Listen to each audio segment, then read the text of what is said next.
Alors les glands, un mot concernant ces glands. D'abord, vous avez ici la glande parotide avec un canal au centre. Avec un canal au centre, c'est le canal interlobulaire. C'est une glande à prédominance séreuse. Le canal interlobulaire ici, avec un épithélium sous-statique.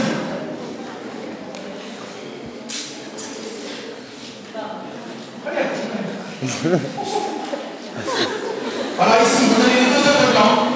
Vous avez ici la sous-maxillaire d'un côté et la sublinguale de l'autre côté, avec un territoire centre et un territoire clair. Le clair, c'est la sublinguale, la prédominance piqueuse. Et le territoire centre, c'est la sous-maxillaire à prédominance séreuse. Un mot concernant l'arc excréteur, c'est un arc excréteur avec 4 segments. Le canal intercalaire, interlobulaire et collecteur. Et c'est un arc excréteur qui présente un épithélium qui augmente en stratification. D'accord? On part d'un épithélium simple, on termine par l'épithélium stratifié. Alors, concernant le pancréas c'est une glande amphithéine, elle présente des îlots d'ingérence. Ce sont des îlots. Regardez ici, ce sont des îlots endocrines. Très riche en capillaires de bien sûr. Ce sont donc qui sécrètent qui nous avons appelé la glycémie, l'insuline, le glucagon. À côté, vous avez les fonctions exocrines, assurées par, bien sûr, les acénies pancréatiques. Ce sont des acénies qui ressemblent bien sûr, aux acénies salivaires. Il y a quand même des différences, surtout absence de cellules myoépithéliales au niveau de la sinus et présence de cellules centrobacilleuses.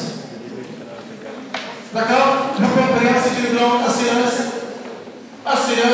pure. C'est une glande globulée, acéreuse pure. En plus, c'est une glande amphithéine, puisqu'elle est à la fois endocrine et exocrine. Le territoire hépatique, ou bien le parenchyme hépatique, est représenté par le lobe hépatique. Regardez l'hexagonale de ce lobe hépatique. D'accord? Qui présente les 6 sommets de l'hexagone.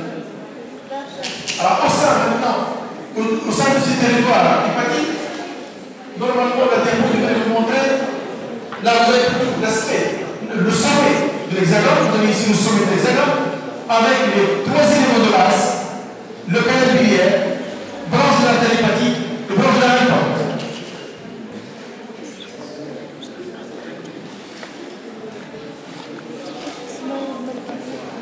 Les espaces qui sont aménagés entre les hépatocytes, c'est un espace qui est réservé à l'accumulation de la bile, situé entre 3 hépatocytes adjacents ici.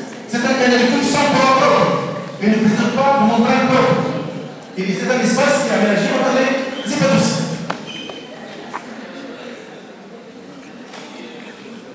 Là, vous avez la sécrétion biliaire qui s'accumule entre les cellules, dans les espaces canaliens, les espaces entre les hépatocytes. Cette sécrétion biliaire s'accumule dans les espaces entre les hépatocytes. Elle va être acheminée par, bien sûr, le canalicule biliaire pour être délaissée au niveau du canal biliaire situé dans l'espace porte. Toujours pareil, la sécrétion biliaire entre les hépatocytes.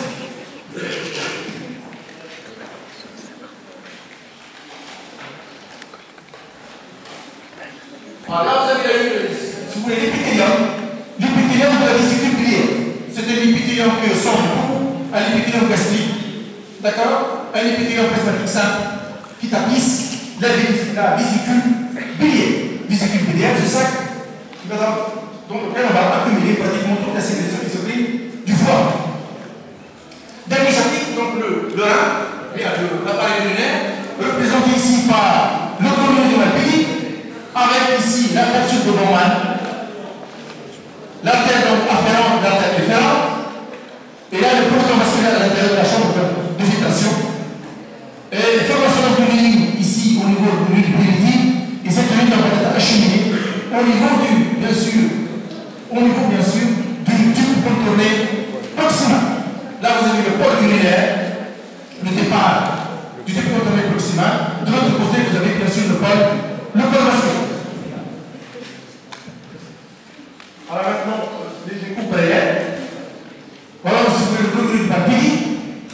avec ici la chambre de filtration, cet espace ici, donc c'est la chambre de filtration, le poulet d'envoi représenté essentiellement par des vaisseaux sanguins plus des podocytes. Vous avez ici le pôle vasculaire ici, dessus. De ce côté-là, vous avez le pôle urinaire. À côté, vous avez quelques sections, des sections du tube contourné proximo-distaux. Un tube contourné proximal présente une beauté d'angoisse. Un tube contourné distal, donc dépourvu de cette beauté d'angoisse, et présente surtout un aspect clair. Regardez. D'accord? Au niveau du théorie, donc, le théorie شو الأخطر؟ الدرج. الدرج الثاني. الدرج هذا الثاني. درج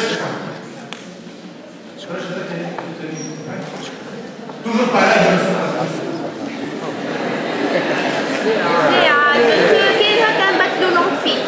Concernant les podocytes, dans les podocytes qui coiffent bien sûr, ces podocytes donc qui coiffent les capillaires sanguins. شجي وثما Alors une coupe pour les podocytes.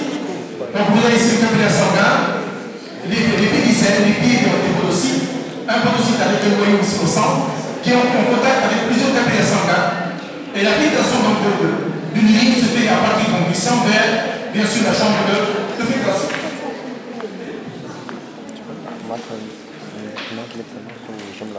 Toujours pareil.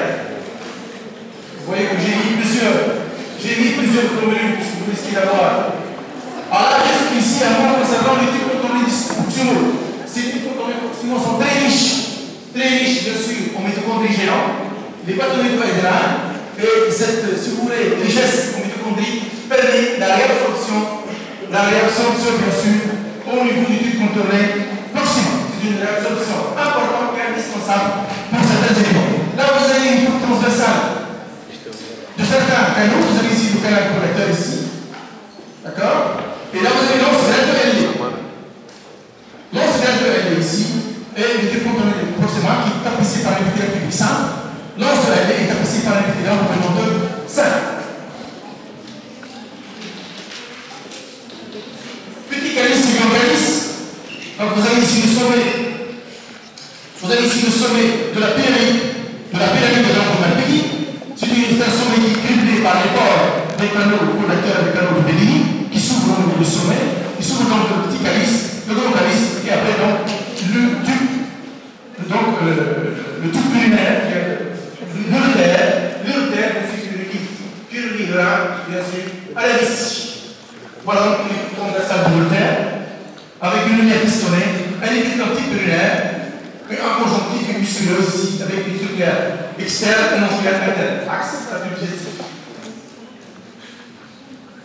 Comment ça marche sur cette diapo? Alors vous avez la paroi. Vous avez ici la paroi de la vessie. Donc avec un épithélium type urinaire de la vessie. La musculeuse est composée par plusieurs couches de cellules. Vous avez ici une circulaire ici, interne, une longitudinale moyenne, une circulaire externe. Voilà un petit peu l'aspect de la paroi de la vessie. Il me reste une seule diapo. والآخرين monsieur. L'épithélium de la vessie, vous connaissez, c'est un épithélium primaire avec des cellules dans la tête, des cellules dans la tête. Ici, des cellules qui peuvent être donc unités. Alors, c'est pas la peine de mettre des cellules sanguines que vous connaissez, hein. On ne les connaît pas. Monsieur, non. On a un courant. Non.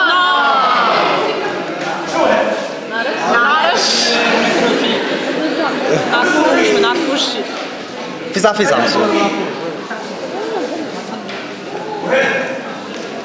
أول مرة نشوف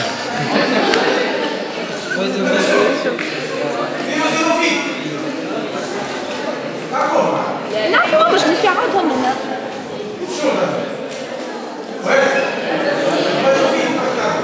بزوفي.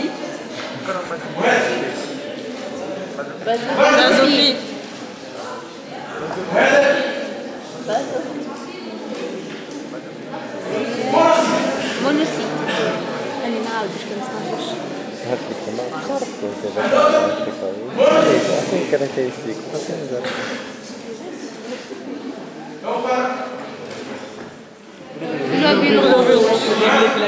Plaquette.